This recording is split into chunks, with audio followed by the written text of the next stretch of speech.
Donc on accueille Nicolas Jo, la méthode d'exploration vocale, vibrer avec le chant des voyelles pour résonner avec le monde. Nicolas Jo est musicothérapeute à Saint-Nazaire.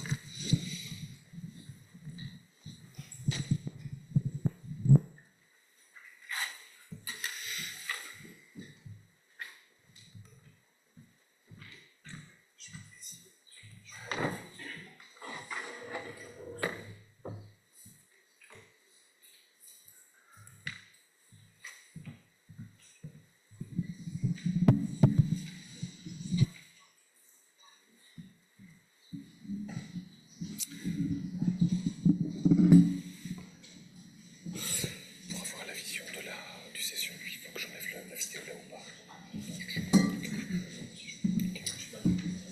Si, je vais faire quelques mots aussi d'abord, hein, si tu veux. Quelques mots pour présenter un petit peu le dispositif. Hein? Si j'avais que j'avais envoyé, mais c'est juste un fond d'écran. Besoin du fond d'écran. Ça permettra avec la caméra de pouvoir centrer sur toi. Ouais, et ce serait bien aussi, peut-être. Je sais pas si on a une concentration du vide. Il n'y a pas de caméra. Ok, vous m'entendez bien, ouais? Ouais. Je suis Nicolas Jo, je suis musicothérapeute diplômé à la faculté de médecine de l'université de Nantes, également formé à l'hypnose thérapeutique. Je travaille en maison de santé à Saint-Nazaire, en Loire-Atlantique, et également au City de Rezé, avec Nicolas Gouin, que vous avez vu hier, et Pierre-Henri Garnier également. Et sinon, je travaille en unité de soins palliatifs à l'hôpital de Saint-Nazaire et aussi dans la consultation douleur dans cet hôpital. Aujourd'hui, je vais vous inviter à expérimenter une pratique qui s'appelle l'exploration vocale. C'est une musicothérapie que je développe depuis près d'une vingtaine d'années avec une application clinique depuis 2019 et qui repose sur un chant des voyelles. Un chant des voyelles qui est proche d'une autre méthode qu'on retrouve surtout outre-Atlantique qui s'appelle le toning, T-O-N-I-N-G, et qui est mentionné pas mal dans la littérature. Il y a une belle revue de littérature en 2019 à ce sujet. Je pourrais vous laisser les références si vous souhaitez. Et donc c'est la pratique d'exploration vocale que je propose met en jeu une forme de dialogue, on pourrait dire un dialogue non verbal qui s'appuie sur la résonance entre la voix, le corps et également l'environnement, ouvrant un espace d'écoute et de transformation. L'exploration vocale s'inspire de très nombreuses pratiques plutôt traditionnelles qu'on retrouve un peu partout dans le monde depuis probablement la nuit des temps, et notamment celles qui utilisent le phénomène qu'on appelle la diphonie. Je ne sais pas si c'est un phénomène que vous connaissez. La diphonie, c'est faire plusieurs voix en une seule. La plus belle représentation, ça serait celle du chant au Rumi, qu'on retrouve en Mongolie, dans le Haut-Altaï. Donc cette voix qui crée plusieurs voix, deux voix souvent en une seule, et j'ai presque envie de dire même qui révèle aussi acoustiquement d'autres voix dans les voix. Cette pratique possède aussi toutes les caractéristiques d'une pratique permettant l'accès à un état de transe réellement très accessible. Et pour aller dans le sens de Géraldine tout à l'heure, cette voix chantée a des effets sur la santé qu'on connaît depuis longtemps, depuis toujours. Et on atteste notamment des sources historiques qu'on retrouve même depuis l'Antiquité, et je pense aux papyrus grecs qu'on retrouve sous les Ptolémées. Et de plus, et c'est là où je trouve vraiment tout l'intérêt de cette pratique, même dans un cadre thérapeutique, elle ouvre vraiment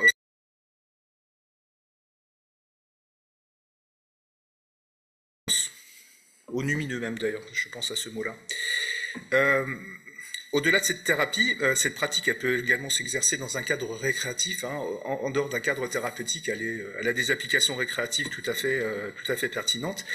Elle permet vraiment d'être un élément de découverte de sa voix comme un phénomène subtil, sincère, profond même je dirais même, un lien avec soi, avec l'autre et réellement un lien avec le monde.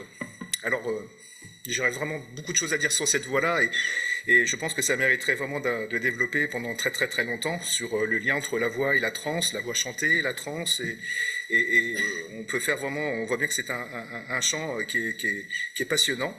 Mais aujourd'hui, je vais vraiment avoir très très peu de temps, donc aujourd'hui, moi je suis parti dans cette idée j'ai pas de temps pour présenter trop longtemps, c'est le mieux, c'est de pratiquer. Donc je vais vous proposer là, dans les temps qui vont suivre, là, à cet instant, dans quelques minutes, de découvrir ce dispositif qui est voilà, pour vous sécuriser, parce que c'est quand même important. Il y en a qui disent ah là, mais moi j'aime pas ma voix, j'aime pas chanter. En plus, on est dans un cadre qui est pas forcément très adapté pour ça. On a une acoustique qui est un peu particulière avec l'amphithéâtre. On va le faire quand même. Sachez que voilà, ce dispositif, c'est un dispositif est extrêmement accessible et progressif. Voilà, on n'y entre pas. Voilà, vous allez voir de façon trop abrupte. C'est ouvert à tous. Je travaille ce dispositif notamment auprès de patients douloureux chroniques. Je travaille aussi parfois avec ce dispositif en soins palliatifs dans des environnements plutôt de fin de vie. J'ai travaillé aussi l'exploration vocale aussi avec des personnes handicapées, très lourdement handicapées. Donc on peut voilà, et j'ai presque envie de dire par extension, on pourrait presque chanter même lorsqu'on n'a pas de voix. Donc je pense que vous êtes tous en mesure ici de pouvoir chanter aujourd'hui, sauf si vraiment vous êtes en difficulté avec votre propre voix. Mais prêtez-vous au jeu, je pense que l'expérience elle est vraiment intéressante et l'idée c'est de le faire vraiment dans la plus grande des simplicités. Donc on y va, tout simplement. Donc je vais m'installer ici.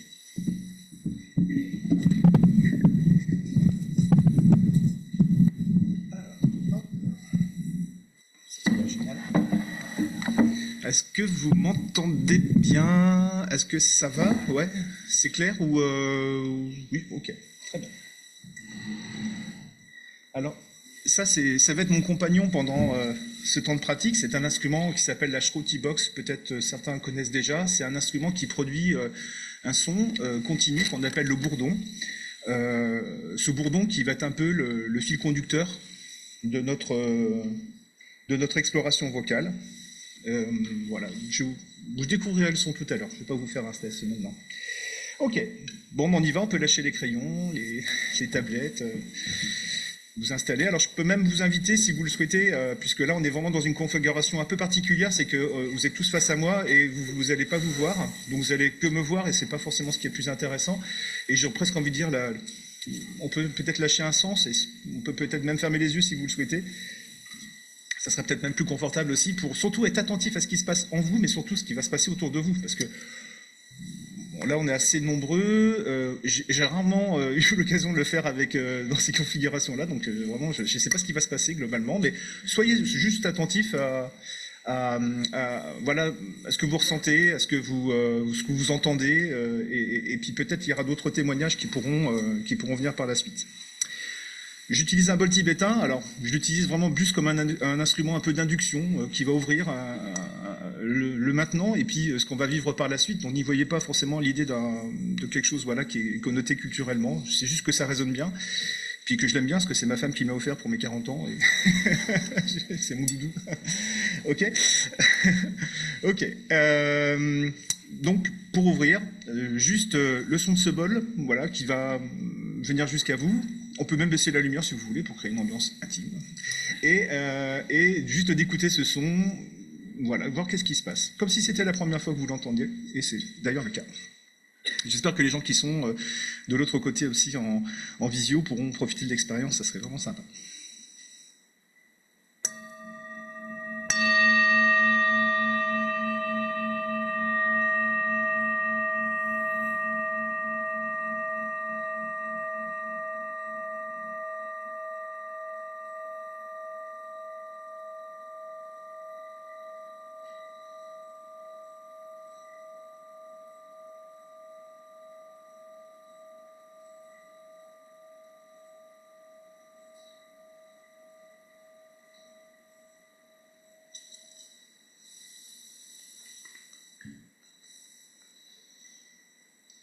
Alors déjà, vous voyez qu'avec ce bol tibétain, ça ouvre une qualité d'écoute qui est toujours intéressante.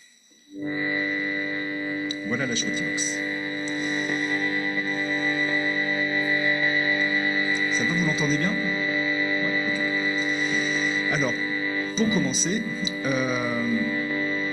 fermez les yeux, ça sera peut-être plus simple. Je vais juste vous proposer d'imaginer le son de voyelles, puisque l'exploration vocale s'appuie sur ce chant des voyelles, comme je le disais tout à l'heure. Donc d'imaginer le son de ces voyelles qui résonneraient où vous voulez. Donc vous allez le percevoir. Donc on va commencer avec la voyelle OU qui va s'inscrire dans le bas du ventre au niveau du bassin. Donc visualisez, ressentez, percevez cette voyelle OU qui se déploie dans le bas du ventre avec des vibrations invisibles et pourtant bien présentes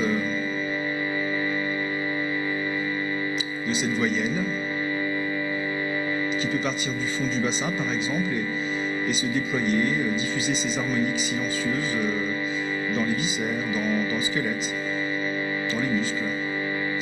Et peut-être que le son de cette voyelle intérieure est accompagné de formes, de couleurs, de sensations que vous pouvez repérer, et puis peut-être d'autres choses encore qui vous appartiennent, avec la voyelle OU.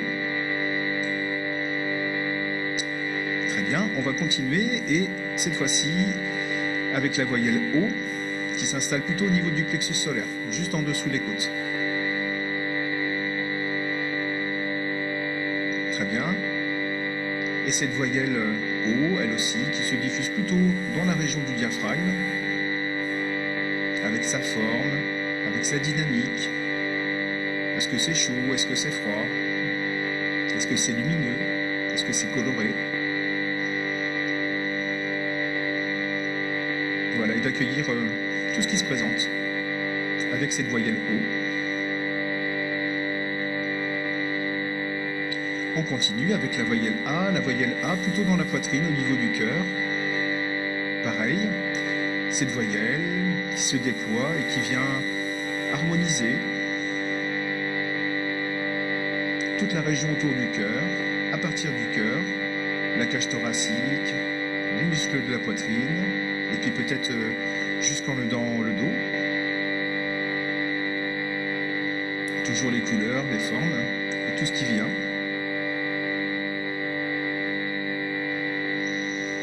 Je poursuis avec la voyelle E qui cette fois-ci elle s'inscrit plutôt au niveau du cou, de la gorge, de sa base jusqu'à son sommet.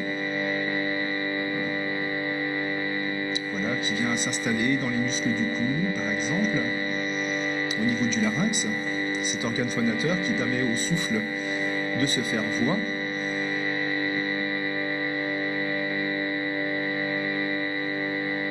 Très bien.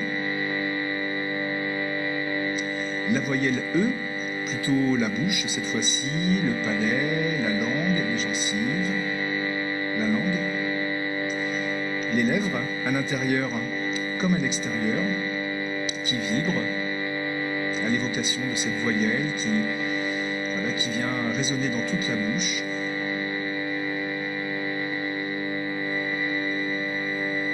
Super. Et toujours d'être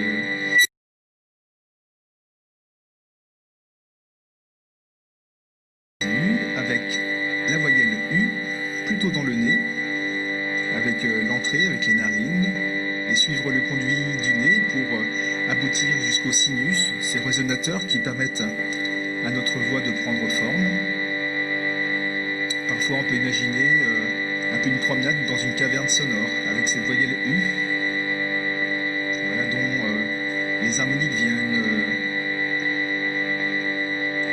épouser les formes de cette caverne qui aboutit jusqu'au sinus.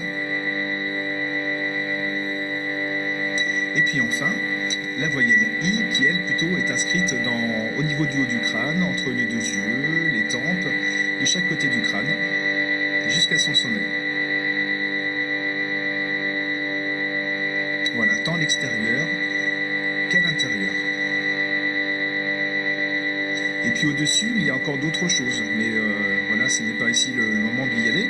Mais on peut imaginer un cycle qui démarrait de la terre et qui irait jusqu'au ciel, et au milieu, le corps, avec toute cette échelle harmonique, du OU au niveau du bassin, le O, plexus solaire, le A, la région du cœur et de la poitrine, le E, la gorge, le E, la bouche, le U, le nez, et le I, le sommet du crâne, le sommet du crâne, et de nouveau, voilà cette circulation entre terre et ciel, et le corps au milieu. poursuivre et cette fois-ci on va commencer à y mettre des choses et cette chose, c'est une chose qui est quand même importante, c'est le souffle. Alors je vais vous proposer juste de souffler les voyelles sans vocaliser, c'est-à-dire soyez pas tentés de faire sonner des voyelles à travers le souffle, juste le souffle un peu comme pourrait l'être le souffle du vent, voilà, qui va passer à travers la ramure des arbres. Alors on va commencer ensemble avec la voyelle OU, on y va.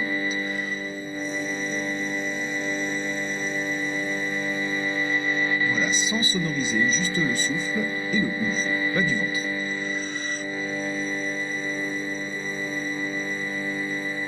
Voilà, avec plus ou moins d'intensité, c'est vous qui choisissez. On continue, la voyelle O, plexus solaire.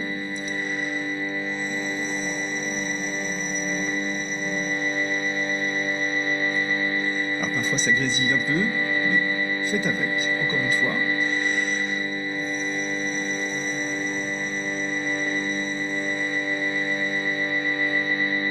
Parfait. On continue avec la voyelle A, la région du cœur, le souffle.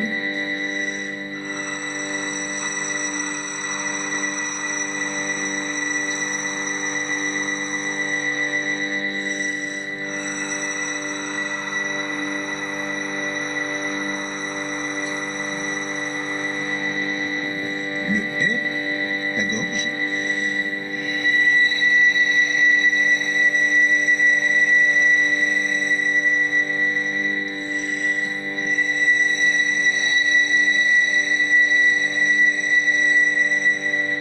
Voilà, ça peut être doux, comme ça peut être plus poussé, c'est vous qui voyez.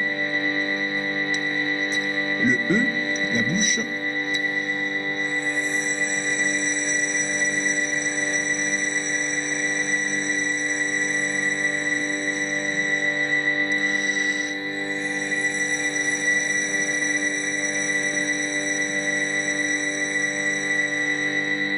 Le U, le nez.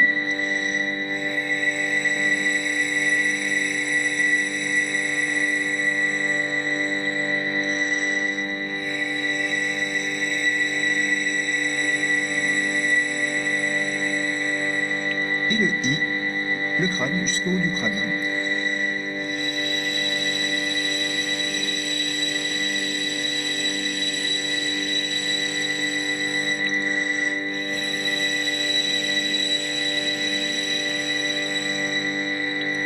Alors, c'est un peu rapide, on peut s'attarder longtemps sur juste ce travail de respiration. On peut juste le clôturer avec le OU, O, A et E, U, I, si possible dans un seul souffle, et avec cette sensation voilà, de passer de région en région. On peut le faire ensemble.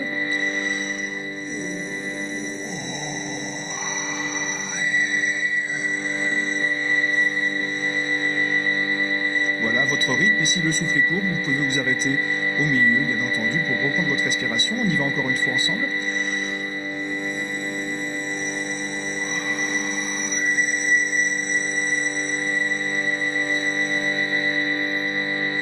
Voilà. Très bien. On continue, si tout le monde voilà, le souhaite, avec cette fois-ci les voyelles, mais bouche fermée. C'est-à-dire que vous voyez bien qu'on y va petit à petit jusqu'à la vocalisation. Donc, toujours le OU, bouche fermée, et pour nous aider un peu à faire sonner ce son bouche fermée, on va prendre la consonne M. Alors le M avec le OU, bouche fermée, région du bas du ventre.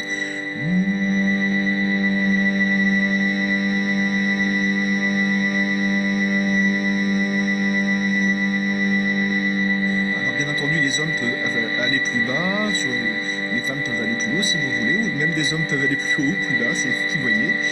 M avec le OU.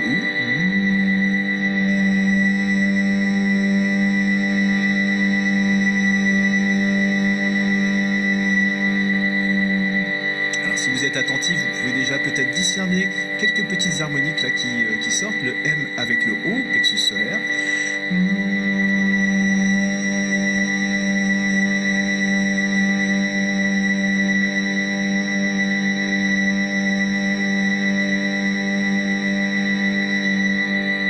Avec le A, le cœur.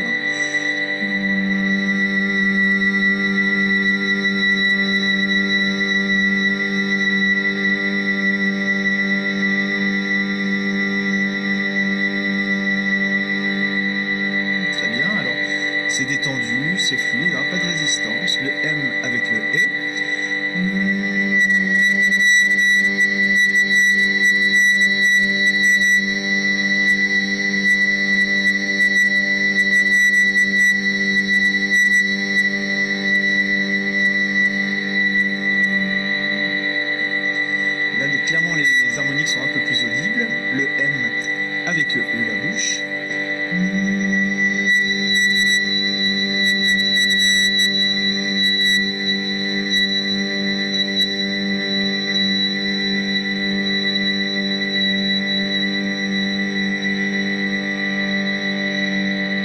Super. Génial. Le M avec le U, le nez.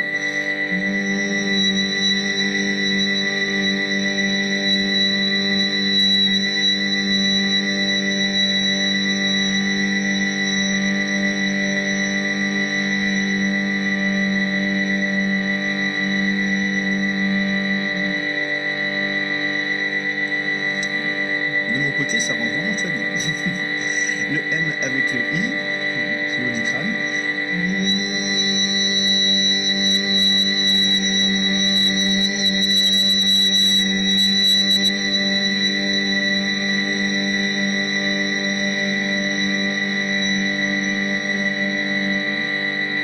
Il faut pousser un petit peu plus pour celui-là.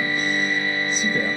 Alors, et encore, dans la musicothérapie, dans un cas thérapeutique, on peut s'attarder un peu plus longuement sur cette période-là. On va passer directement à la séquence suivante, le M, bouche ouverte, avec une voyelle. Et on n'aura peut-être pas le temps de faire toutes les voyelles, donc on va commencer par le OU et je vais vous laisser les indications par la suite. Donc le M avec le OU pour nous aider à faire sonner cette voyelle. Et toujours inscrit dans le bas du ventre. On y va ?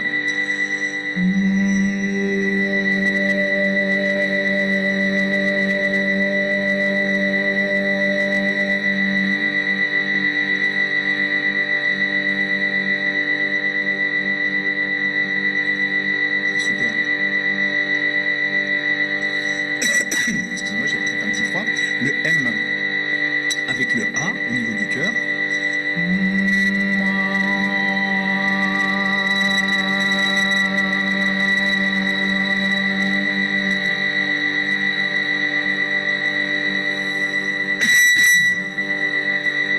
Super. Le M avec le E, la gorge.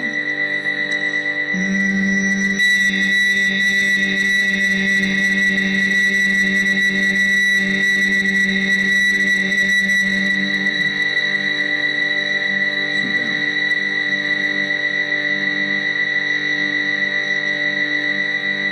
Super. Et le M avec le I, le haut du crâne.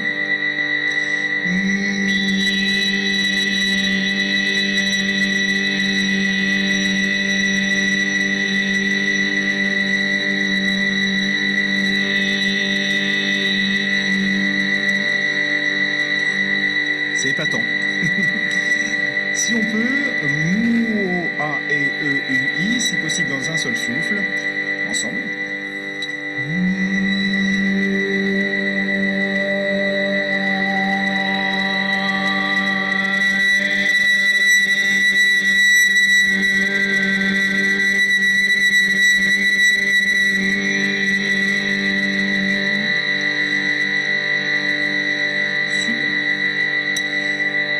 Alors, juste pour terminer, on va séparer la salle en deux. Alors d'un côté, je vais juste vous demander de faire le bourdon, c'est-à-dire juste voilà avec le M. Et de l'autre côté, nous allons improviser, mais on va le faire ensemble. Voilà, de laisser venir tout ce qui vient, comme voilà spontanément cette voix qui va être libre. Écoutez-vous les uns les autres et juste laissez-vous faire. Et après, on basculera. On y va ? C'est parti. Le bourdon.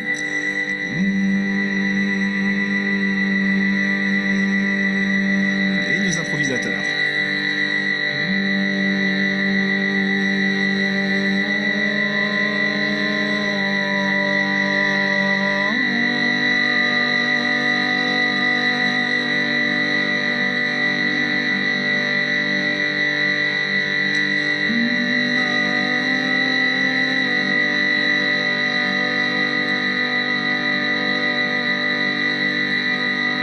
Voilà, avec les notes que vous voulez, laissez venir.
maintenant, vous êtes tous des improvisateurs. C'est parti.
Et on va revenir au souffle.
Ok, merci.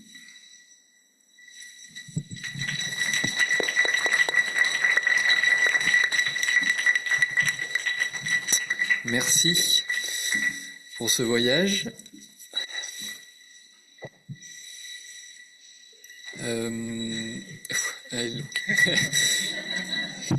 Il est midi 20. On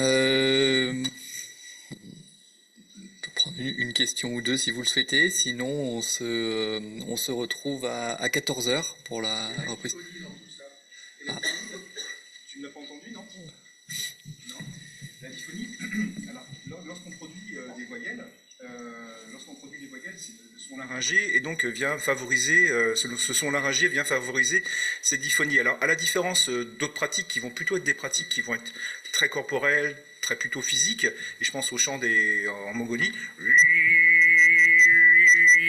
où là, la diphonie, tu l'entends, mais par contre, il y a vraiment une pression abdominale, il y a une contraction. Là, dans l'exploration vocale, on va plutôt favoriser un état de détente plus profond et qui vient laisser émerger cette diphonie, alors de façon peut-être un peu plus subtile, moins franche au début, mais plus ça se détend, plus ça sonne. Et plus finalement viennent émerger ces petites harmoniques. Souvent, il y en a une, mais on peut, pour les pratiquants les plus comment dire, expérimentés, il peut y en avoir des fois une petite troisième qui apparaît. Et surtout, le fait qu'on chante ensemble, comme pouvait le dire Géraldine tout à l'heure, les harmoniques de nos voix viennent se conjuguer et viennent se révéler des sons qui ne sont, je dirais, à la base pas là, en fait. Donc, il y a d'autres voix qui s'ajoutent à nous, et voilà. Donc, ça, c'est notre phénomène aussi acoustique. Ouais. Allez, petite dernière question.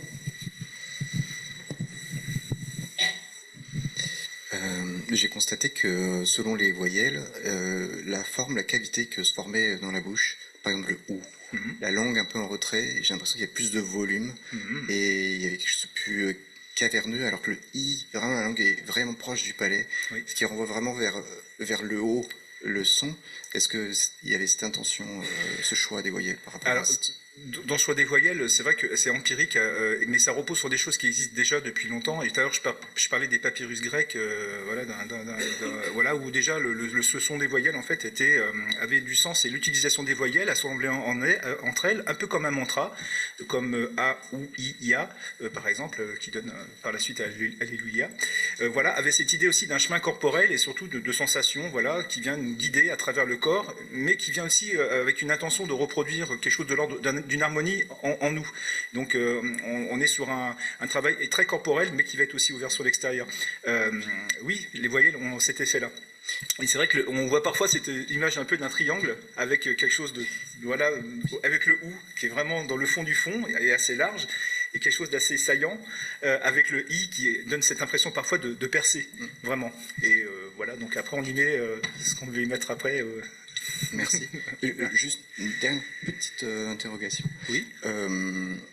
J'ai remarqué que quand on partait du bas, le souffle était beaucoup plus court. Oui. On a du mal. J'ai remarqué que je me vidais très rapidement. Oui.